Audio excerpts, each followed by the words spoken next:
I'm Simo BÉLA, and this is my life.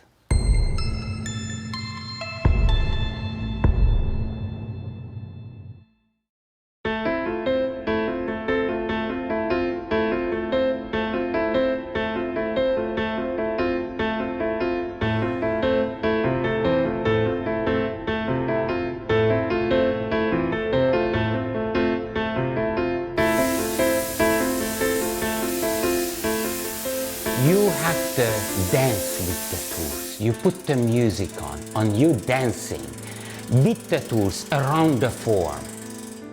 Your soul find identity when you get sucked into this creative tunnel where you ignore the entire universe. Of course, you're going through boring time periods when you're creating, but you're getting closer towards that candlelight. What's way back there? And that candlelight gets bigger, the fire gets bigger. By the time you get there, you see a bonfire, and you feel the energy. And imagination is endless. To be able to say that, I needed a lifetime experience. Look at my hands.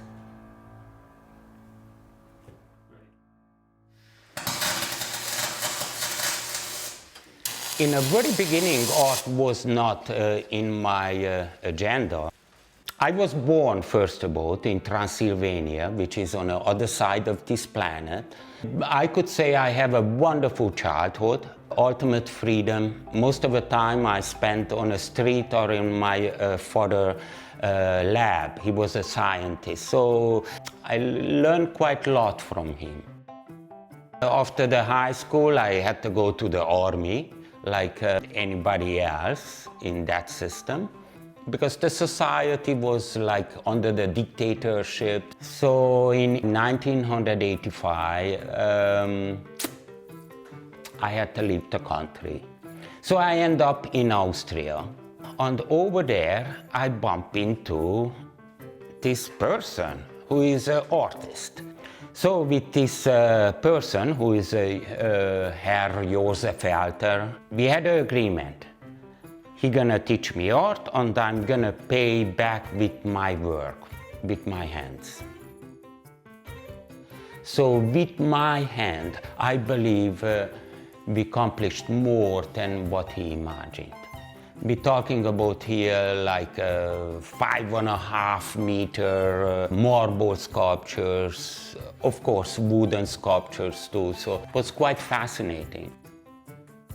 As an artist, my foundation comes from my maestro, who is physically dead, but he's alive. I'm continuing his work further, differently, because I put my individuality into my creations.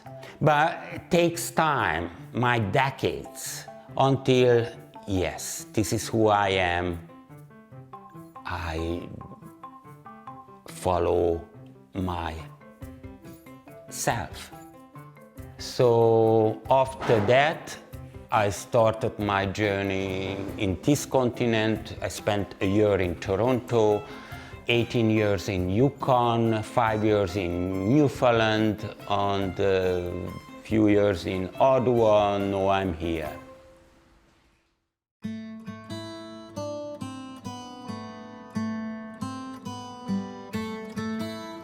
I was fortunate in Yukon because it's just everything happened like a chain reaction. So one public art after other. So yes, I should say I was fortunate. It's two ways to do artwork. First, you have a subject, like let's say a commission work, and based on that subject you build up a form. You have to consider the space where the work gonna be displayed.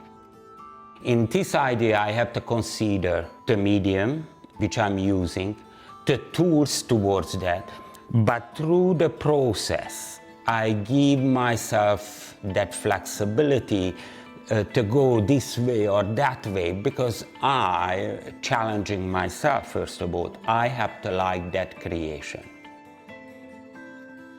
So is the other side, other way to do artwork.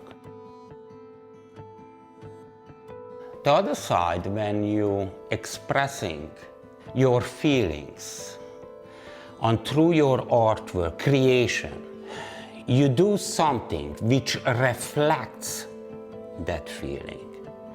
And when the viewer see that form and feel what you felt, I believe that's the ultimate reward. The story behind these pieces goes back, way back to Yukon territory. Was a time period when it just happened that in November I left, I was dropped off around the Arctic Circle in an exploration camp. And that environment allowed me to simplify life form. And I was so proud of my creation. When I showed these pieces as a set, as a series, people did not appreciate it as much I expected. And I asked that question, why? Because these pieces was born in an unusual environment. People was not able to connect to that form. But anyway, after that, I just researching myself, so I created, I believe was my masterpiece for bronze casting, my own artist DNA.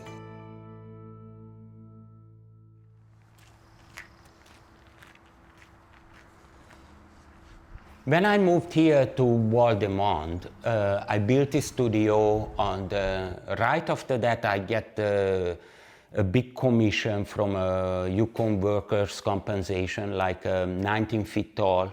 I've never worked before with aluminium, so that was the beginning. After when that piece was done, I had a lot of leftover, so okay, let's make smaller pieces, only 12 feet high, or abstract, stylized, something what I could imagine somebody's backyard.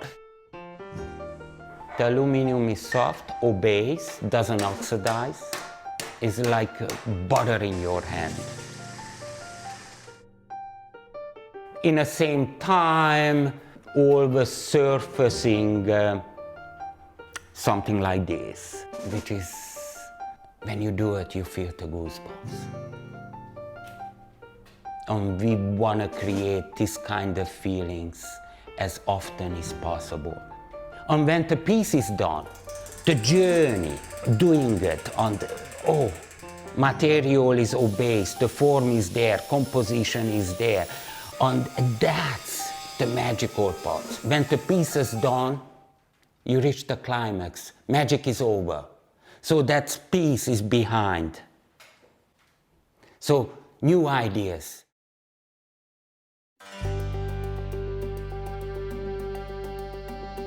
Art is not a science. People, what they want to see, consistency in our work. But I'm doing work for myself. Okay, if we don't sell our artwork, we're looking at an empty bowl for supper. This is a harsh reality.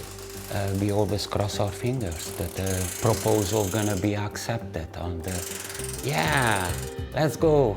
Let's go to the grocery store. That's how do we celebrate.